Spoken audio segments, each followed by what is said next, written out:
And welcome. Our top focus at this hour. The world was taken by storm on Saturday after Russia's infamous Wagner PMC group abandoned their posts in Ukraine, crossed the border uncontested and seized the Russian city of Rostov-on-don with ease.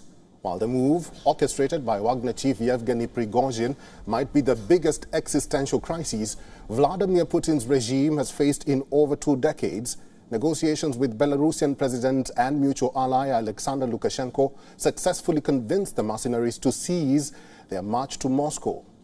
Reports state that Prigozhin will move to Belarus following the attempted mutiny, with Kremlin choosing to drop all charges against the Wagner chief. However, given the weight and scale of the incident, what does this mean for the Russian war effort and the troops aiding it, and also conscripts and mercenaries alike? Putin's critics have claimed this incident will damage the leader's carefully curated strongman image.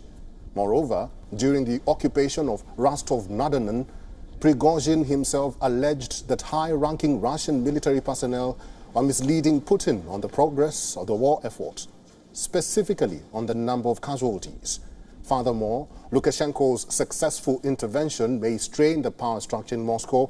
The Belarusian president has historically played second fiddle to Putin.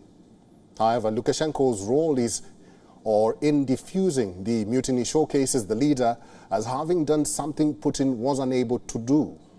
It remains unclear if Kremlin will decide to back or sideline Defense Minister Sergei Shoigu and Chief of General Staff Valery Gerasimov, architects of the Russian war effort, whom Prigozhin has slammed for a failure to supply the Wagner PMC with much-needed ammunition. The Kremlin has confirmed that no action will be taken against the Wagner troops who took part in Prigozhin's mutiny. Those mercenaries who did not take part in the mutiny have been offered contracts from the Russian Defense Ministry. The ministry has also decreed that all autonomous volunteer forces will be brought under its control by July 1st. All Wagner units have been ordered by Prigozhin to reoccupy their posts, limiting the frontline fallout for the Russian side. Taking advantage of the chaos, however, the Ukrainian side is claiming to have retaken parts of Bakhmut. Deputy Defense Minister Hanna Maliar has claimed that Ukrainian troops have made strides in the south. Ukrainian Commander Alexander Tarnavsky has also claimed that certain key areas west of Donetsk have been under Russia's control since 2014, were liberated on Saturday. In conclusion, Wagner's brief mutiny has exposed Russia's failure to secure its war efforts. It has brought to the forefront major issues on the Russian side that were being swept under the carpet by Moscow. The capture of Rostov-on-don, Russia's staging garrison for the war effort, has shown how fragile the nation's logistics and supply lines are. The mutiny has also exposed the follies of relying purely on auxiliary forces for frontline battles. Auxiliary forces who have proven to be much more cohesive and driven than Russian conscripts in Ukraine. For Putin, damage control may not be enough to undo the harm that Wagner's mutiny has caused. It remains to be seen if Russia's war effort will recover from this blow. Well, all this talk of Wagner chief Yevgeny Prigozhin going to Belarus is based on just one source, remarks by the Kremlin spokesperson Dmitry Peskov. We've not heard anything from Prigozhin since, when he said that he was stopping his advance towards Moscow. His social media accounts, the usual channels that he uses to communicate, have been silent. Let's talk more about this. Retired Lieutenant Colonel and former advisor to the Defense Minister of Ukraine, Glenn Grant, is joining us live from Riga, Latvia. Glenn, welcome to the program. What do you think could be part of the deal for Prigozhin? Hey, I think you've got to jump back from just talking about Prigozhin to actually you said about this being a drama. Well, you know, one has to ask, this is pure theater. Is it drama? Is it farce? Or is it comedy? Because when you look at all the things, there are so many conflicting pieces of evidence in there that actually one has to question whether even Prigozhin was a key actor in this, or whether in fact there were maybe oligarchs in Moscow backing him who want to get rid of Putin, or whether indeed Putin was playing a game himself. So, Prigozhin, we haven't heard from him. He agreed. But if it has been agreed that he's going to Belarus, then what's he going to Belarus for? Is he going to Belarus because Lukashenko can't do anything? Is he going there to strengthen Lukashenko? Is he going there to take Wagner and attack into Ukraine? Goodness knows.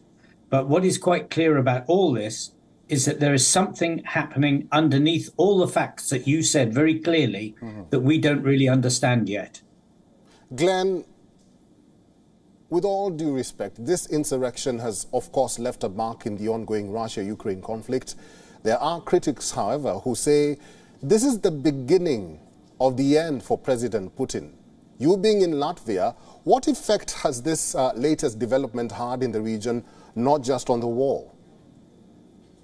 Oh, I think this is. I mean, obviously, everybody yesterday was extremely excited, thinking that this was something good, and this was the start of the start of the downfall of the Russian Federation, and we were going to see a civil war.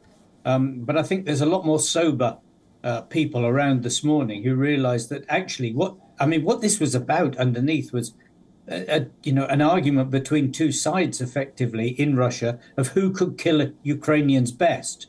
And I think this morning there's a lot more sober thinking about, well, this means that whoever wins this, whatever happens out of this, it shows very clearly that Russia is going to continue the fight and continue the war, not stopping it. Glenn, how is Ukraine likely to use this situation? The president of Ukraine says Putin is clearly afraid, and also having in mind that the counteroffensive has already begun.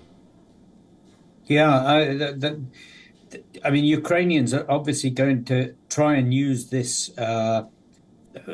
show of weakness in many areas to their advantage. And you've heard from people that the Ukrainian advance, it's slow. It's slow and it's turgid, but they are still moving forward in the south, and they are moving forward in the sort of Donetsk area, taking back areas that have been held since 2014. So I think that what they'll be doing is to look and see whether now the front line starts to get weaker in areas, because frontline soldiers will start to question themselves about what on earth are we doing this for if this sort of nonsense is happening behind us. Glenn, finally, on that last point that you made about the soldiers, apart from Putin's tough guy image being challenged with this development, what sort of impact will all this have on the soldiers, both in Ukraine and even Russia? Oh, I think, first of all, I think it's strengthened the resolve of the Ukrainians, because they can see very clearly that what's in front of them is a complete nonsense, and that it's not a coherent whole, but actually it's an organization that's broken in many ways. The Russian soldiers will feel the same. Wagner pulls out and then suddenly starts to go backwards towards Moscow. I mean, this has got to undermine the strength and morale of Russian soldiers, because now they're going to start asking what they're fighting for and who they're fighting for, more importantly. And is the great Putin, who they believed in, actually the man that is going to lead them to victory? All right, I've been talking to retired Lieutenant Colonel and former advisor to the Defense Minister of Ukraine, Glenn Grant. Glenn, thank you very much for your inputs and for talking to WION while it is one today. Thank you very much. WION is now available in your country. Download the app now and get all the news on the move.